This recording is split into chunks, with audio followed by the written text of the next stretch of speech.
The Daily Mail has a very interesting story that's saying that Vladimir Putin essentially may be running out of bullets, that he might have a week and a half, 2 weeks max. He's losing warplanes, tanks, all the rest of it. He obviously went into this thinking he was going to bulldoze his way through Ukraine. He's obviously caused a lot of destruction. Don't want to minimize the fact there's over 2 million refugees. But this has not gone as well as Vladimir Putin expected. I don't buy it for a second, Ed. I'll be honest with you. I really think that there's so much misinformation. We've never really seen anything like it. I mean, I've been covering wars now for 35 years, and I have never seen people with their nails done in the Ukrainian flag, right? I mean, we're being corralled into this box where we either have to hate Vladimir Putin and believe everything evil that's said about him and love Ukraine, and there's no in between. And that reminds me a lot of you're either, a white supremacist or you go with the Democrat narrative on everything under the sun.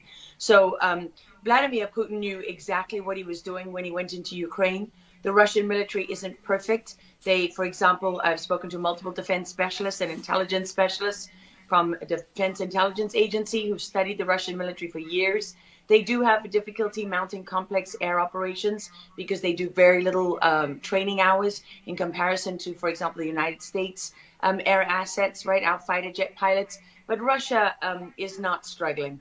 What Russia has done from the very beginning has been very strategic. They didn't go straight to Kiev.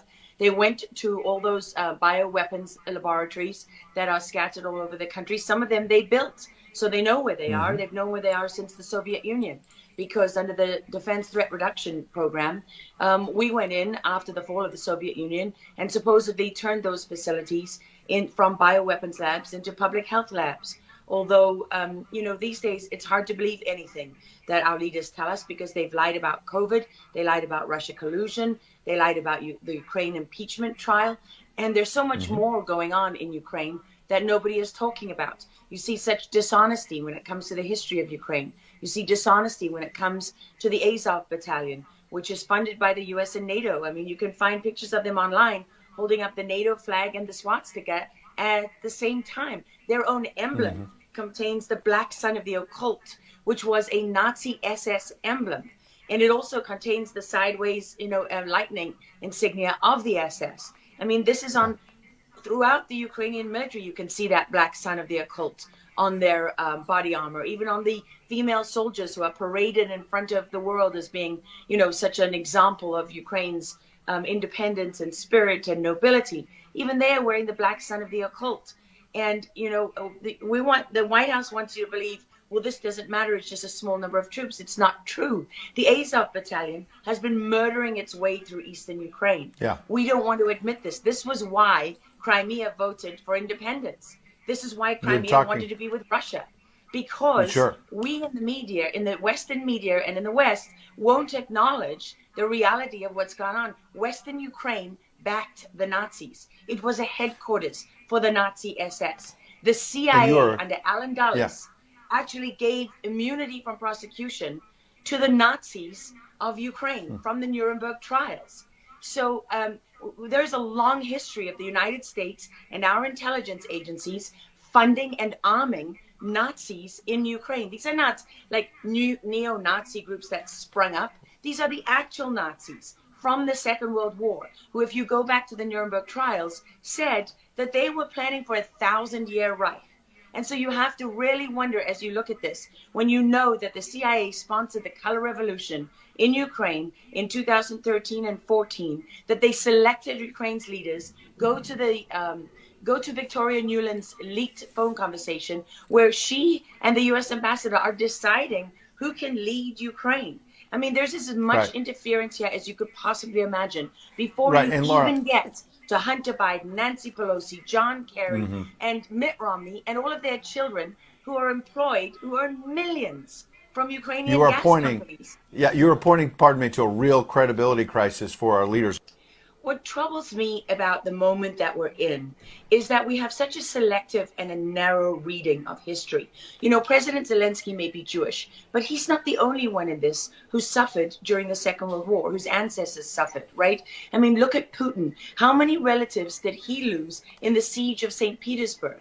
People don't know their history. They don't know what made Vladimir Putin. And I'm not I'm not defending him. I don't need to defend Vladimir Putin. My job as a journalist is to try to understand what is the truth here. I don't like being lied to. Putin has been warning for 15 years that he is not going to stand by while the globalists take over the world, build bioweapons facilities and whatever else they're doing in Ukraine.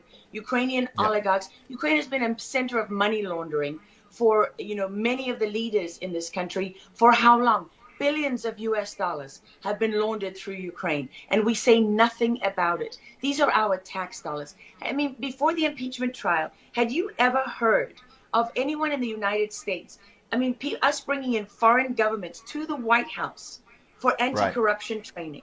I mean, does nobody question these things? Why do we not question them? We have an idiot like Lieutenant Colonel Vindman, who goes at the impeachment trial and sits there as a lieutenant colonel. He didn't even make colonel.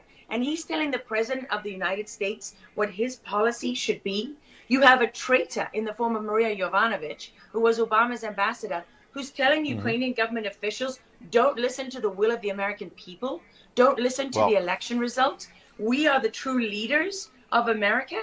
I mean, and then people object when the woman isn't even fired. She's given a cushy job for life at Georgetown University at the expense of the U.S. taxpayer. And we're told that the president of the United States cannot say to his foreign counterparts, that we want you to look into something. But Joe Biden, he can withhold as much aid as he wants to. I mean, there's so much hypocrisy and dishonesty here. And Ukraine is at the center of it all. Go back to Russia collusion. Go to Alexander Chalupa. Go to Eric Karamella, the whistleblower who went to work for Adam Schiff, who wasn't really a whistleblower, and all those corrupt people in the deep state. And you know what?